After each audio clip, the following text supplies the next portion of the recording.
తెలంగాణ ఉద్యమకారులను కేసీఆర్ మోసం చేశారని జాగృతి అధ్యక్షురాలు కవిత ఆరోపించారు. తెలంగాణ జాగృతి ఆధ్వర్యంలో ఉద్యమకారుల ఆత్మగౌరవ సభను నిర్వహించారు.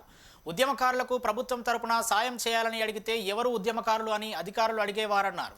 ఉద్యమకారులు అంటే ఎవరు అని మనకు మనమే చెప్పుకునే దుస్థితి ఉండదన్నారు ఆమె. కేసీఆర్ ప్రజాస్వామ్య విలువలను కాలరాశాడని విమర్శించారు. అహంకారం పెరిగి సోషల్ మీడియాలో చిన్న కామెంట్ పెట్టినా పోలీసులతో అరెస్ట్ చేయించారని ఆరోపించారు.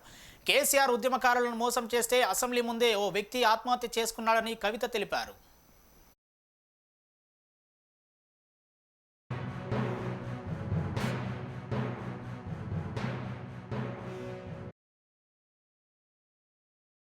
కేసీఆర్ గారి హయాంలో ఆనాడు ఆఫీసర్లు మన ఒక క్వశ్చన్ అడిగారు. ఏమని? ఎవరు ఉద్యమకారులు అన్నారు. వాళ్ళు ఎవరు ఉద్యమకారులు అంటే ఎవరు అని అడుగుతున్నారు. అంటే ఉద్యమకారులు అంటే ఎవరో కూడా మనమే చెప్పుకోనట. ఎంత బాధాకరం ఇది! ఉద్యమకారులు అంటే ఎవరో కూడా మనమే చెప్పుకోవాలి.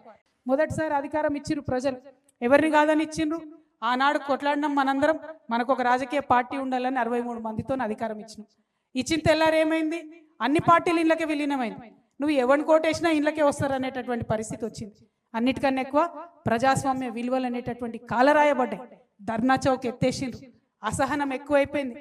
ఎవరన్నా ఫేస్బుక్లో ఒక చిన్న కమెంట్ పెడితే ఎత్తుకొచ్చి పోరగాళ్ళని అరెస్ట్ చేసి కొట్టుడు పెట్టిరు. ఎవరన్నా యూట్యూబ్లో ఒక చిన్న మాట మాట్లాడితే ఎత్తుకొచ్చి పోరగాళ్ళని అరెస్ట్ చేసి పెట్టిరు. అది నచ్చలేదు తెలంగాణ ప్రజలకు. అందుకే అధికారానికి దూరమైన అహంకారం అనేటటువంటిది, ఆ యొక్క సహనశీలత లేకపోవడం అనేటటువంటిది కరెక్ట్ కాదు. మా నాగులు వాళ్ళ భార్య స్వరూప వచ్చింది.